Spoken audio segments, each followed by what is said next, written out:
It's great to see you, even if you can't see me from where you're standing. Tonight I'm showing a few scenes from this play I'm writing called Nixon Out of Office. It's got very little to do with Nixon the President.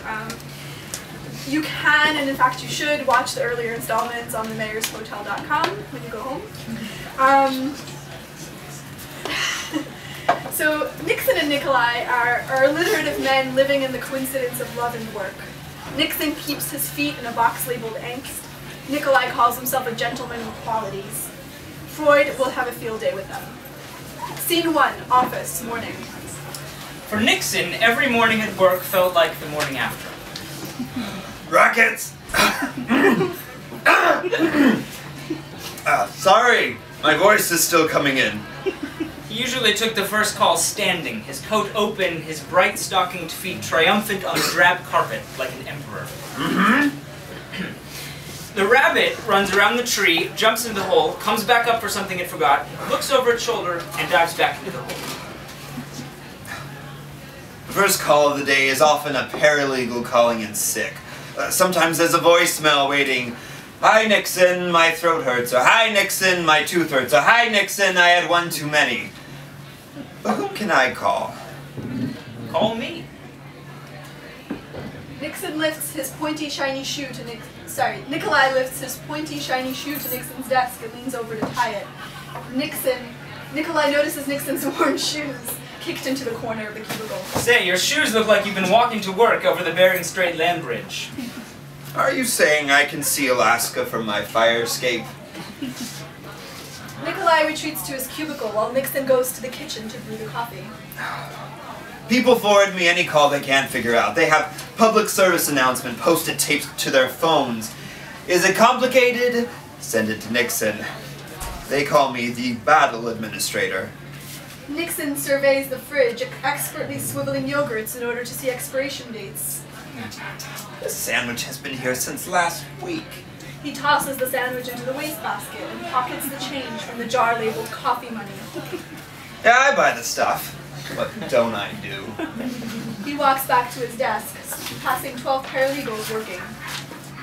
Who called my name? Do you need anything from me? Can I help you? As Nixon approaches, Nikolai has his headphones on and is typing away. These kids are all on a wire. They transcribe all day.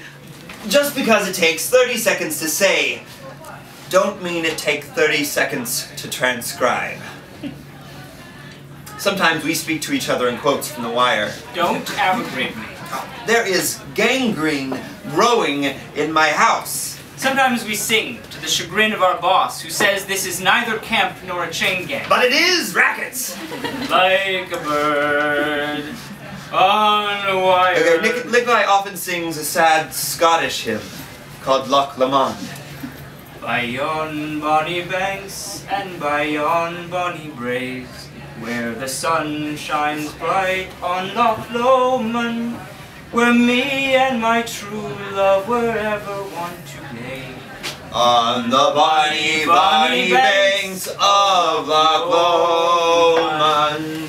The song is about a couple of Bonnie Prince Charles men who were captured and left behind in Carlisle after the failed uprising of 1745. One was to be executed, the other released. They put stuff in my chair because they think otherwise I'll lose it. A petty cash request for $950 for the softball league. Oh, I see.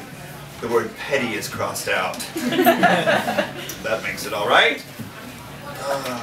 Please file someplace special. And a faxed advertisement for window shades. Nixon logs into his computer. Nixon's password is Tinkerbell. BP says they stopped the spill. Yeah, I believe that. They stopped it just long enough to convince the animals to go back in the water, and then BAM! They'll turn the oil back on. Time magazine survey, Obama is better than God. Obama is better than Martin Luther King, Gandhi, and God. Well, God can be a pain in the ass. Nixon looks up incredulous. He had just been about to say that. He turns now to his emails.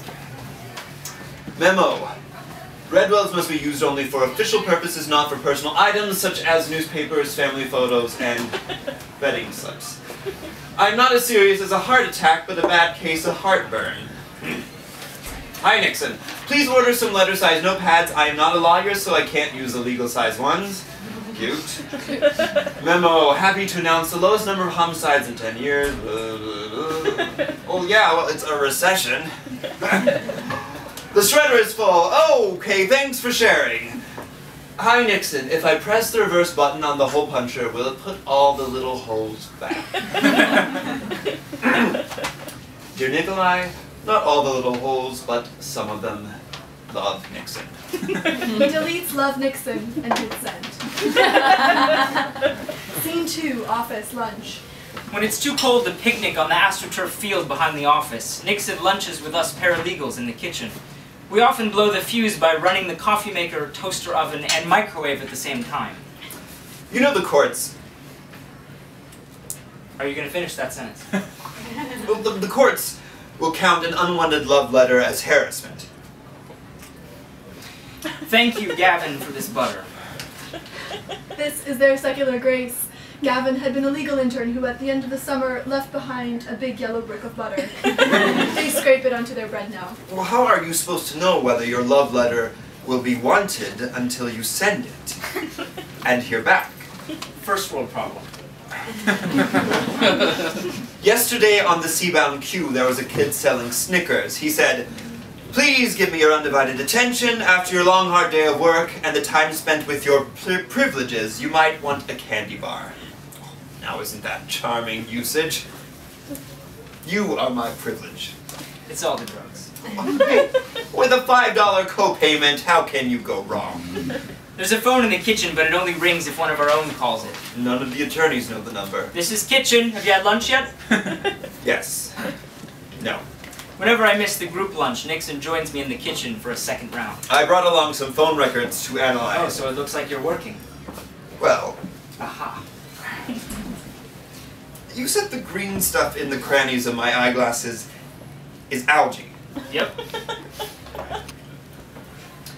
We often go out afterwards to get a lunch supplement, cupcake from Billy's, or to visit the cobbler on Franklin Street. The cobbler is more alarmed than delighted by Nixon's business. "You don't wear shoes," he says. "You wear them out!" Hey, I heard Pablo Neruda is on trial next door. Want to go watch? Just kidding. I'm running this file over to Part 72. Be back soon. I know you're never coming back. And when I came back, Hey! I remember you from before. The day I went to Duane Reade to buy a card for someone's birthday, an investigator sent this office-wide email. "If someone has a shoplifting case concerning Duane Reade at Columbus Circle, please call me." Nikolai forwarded the message to me with the all-caps note. you know, you could have told me you needed money for the car. Too funny. Didn't read. One afternoon, I opened my umbrella as I stepped into the street and was showered by hundreds of little hole-punched paper circles that Nixon had been collecting for months in a Starbucks cup. Size venti. When Nixon interviewed me for this job, he often spoke of the Last Supper. He said 12 made for wonderful composition. He gave everyone this New Yorker cartoon on their first day. A boss tells his employee, "I see you've done time, so working in a cubicle shouldn't be a problem." He gave us permission to eat the attorney's yogurts one day after the expiration date. He looked over his shoulder before he spoke. He said we should always reread our emails after we'd sent them to see if we'd made any mistakes. He procured a shiny convertible hand truck for rackets, which revolutionized the way we carted evidence to court. We named it Lucille, and Lucille 2. Lucille when she stood upright, and Lucille 2 when she was horizontal, on account of the vertigo. He dropped his R's. He said he'd grown up in the dropped R corridor. We couldn't always tell if he was kidding. He said street instead of street. He dressed in layers to soften his edges, his assertive ribs, his pointy elbows. He called it smudging himself. He held office hours all the time. People would often cry in there. He would cry too, but he would return to his cubicle to get tissues for the person. He said it was important to maintain a reputation of never having cried in the office. But since he'd already ruined his, it didn't matter. He kept a spreadsheet of our birthdays and our wingspans.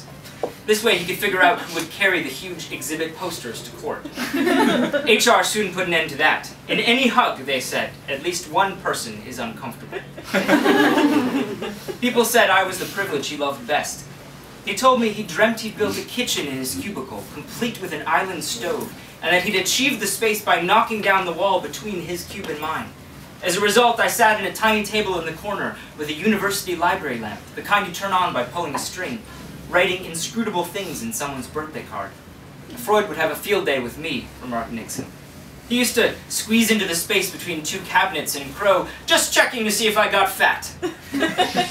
Mere days after the graduate student murder at Yale, the one in which they identified the killer by the green felt-tip pen, Nixon left me a note in the same pen. P.S. I didn't do it.